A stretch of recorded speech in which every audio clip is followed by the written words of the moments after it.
who's a professor at the University of International Business and Economics and is in Beijing for us. John, really good to have your thoughts. This is clearly an awkward kind of trip for Antony Blinken, given what the US has just passed in Congress. First, with respect to trying to oust Chinese ownership of TikTok, with security concerns about China, and then also effectively giving billions of dollars to Taiwan as well.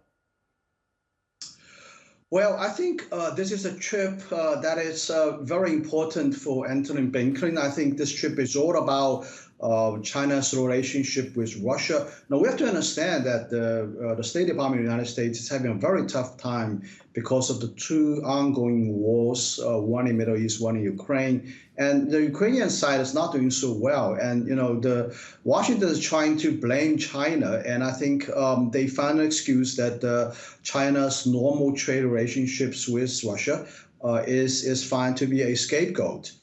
Now they're talking about the trade of what's called dual-use goods that might be used for military applications, but mostly civilian products. And this is something that I think is the most important agenda for Antony Blinken's trip.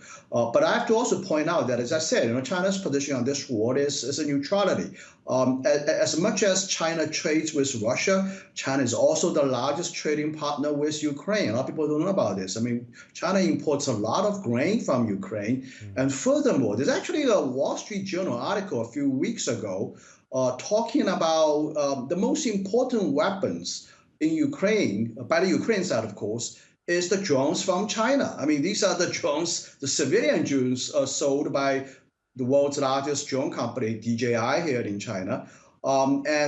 These drones are being used for military applications. So I think, what I'm trying to say is that the narrative about China's relationship with Russia can be equally, if not, exceeding the relationship with Russia. And this thing can be, applied to the China-Ukraine relationship.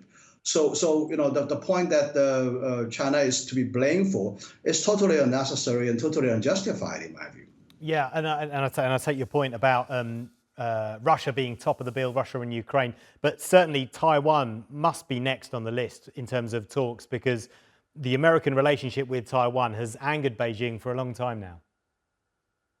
Well, I think this is a trumped-up accusation. I think there's not even a remote chance that China may take action similar to what's happening in Ukraine with respect to Taiwan. I think, Washington has always been talking about, Taiwan is the next Ukraine, that kind of narrative. But if you look at what's happening in Chinese society, I don't think this country is prepared for war right now. As a matter of fact, I think the relationship between Taiwan and China, mainland China, is actually improving. We just had, the leader of the opposition party on Taiwan visiting China, mainland China, just a few weeks ago. So I think, the idea that China needs to be defended with American weaponry, it just doesn't make sense to me.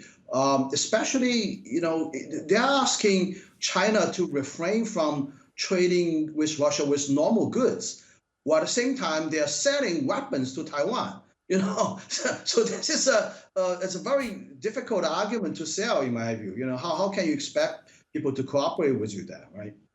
John, really appreciate your time. Thank you so much for your thoughts. John Gong there, professor at the University of International Business and Economics in